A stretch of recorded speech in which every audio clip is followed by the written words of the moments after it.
Simula nung nabili ko itong Benelli RFS 150i ay wala pa akong pinapa-upgrade dito. Kontento pa kasi ako sa itsura at performance nitong motor ko. Pero ngayong naabot na nito ang 30,000 sa odometer ay naisipan kong unti-unti nang mag-upgrade ng mga parts nito. Pero dahil bibihira pa lang ang merong ganitong motor dito sa Pilipinas, ay mahirap itong mahanapan ng accessories na kakasya dito. Kadalasan sa online lang ako nakakahanap at galing pa sa mga bansang Malaysia at Indonesia. Mga bansa kung saan maraming tumangkilik itong Benelli RFS 150i. Kaya naman, let the gastos begin.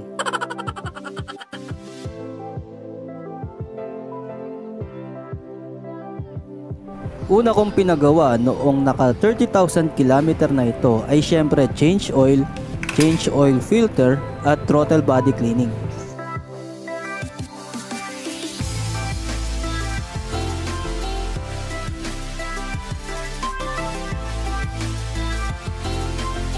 At bago pa man bumigay ang gulong nito sa unahan ay pinapalitan ko na din ito. Pinapalitan ko na din ng mga spark plug nito. Tatlo ang spark plug na kailangang palitan dahil itong RFS 150i ay naka 3 spark plug system.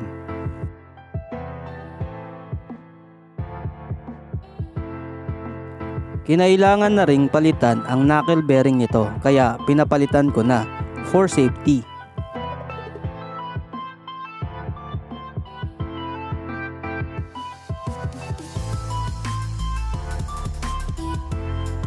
Para naman sa mas maliwanag na gabi ay nagpalagay na rin ako ng mini driving lights. Pinapalitan ko na din ng loud horn ang busina nito.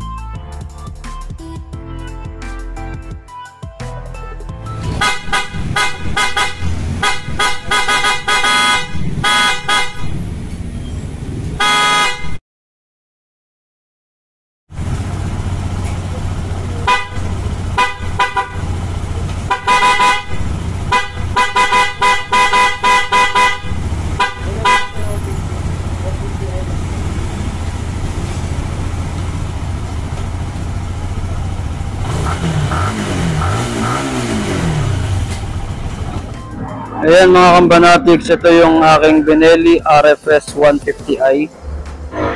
Ang mga nadagdag ko pa lang dito, itong cover ng lever, nabili ko sa Shopee, 25 pesos.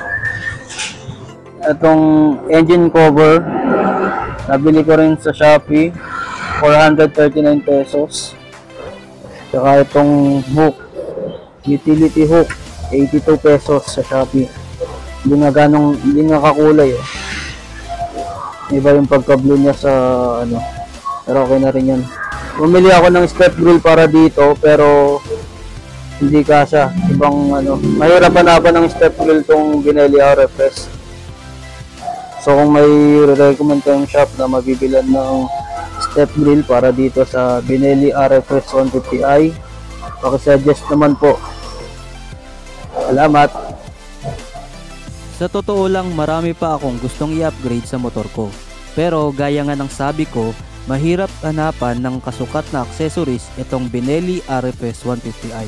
Sa usapin naman ng parts, marami itong kasukat sa ibang brand, kaya hindi naman mahirap hanapan. Pero kapag engine parts ang kailangang palitan, ay sinisiguro kong tanging genuine parts lang ng Benelli ang ipinapapalit ko. Syempre may uniqueness ang Benelli sa ibang brands. All and all, I love the way it looks. Very sporty ang design niya at takaw pansin din sa kalsada. Kung may suggest kayo na accessories na babagay dito sa Benelli RFS 150i ay paki-comment na lang sa ibaba. At i-update ko naman kayo sa mga gagawin kong upgrades dito sa Benelli RFS 150i. Kaya naman subscribe na at magkita-kita tayo sa mga susunod ko pa na videos. Hanggang sa muli, thank you for watching. Happy 30K partner.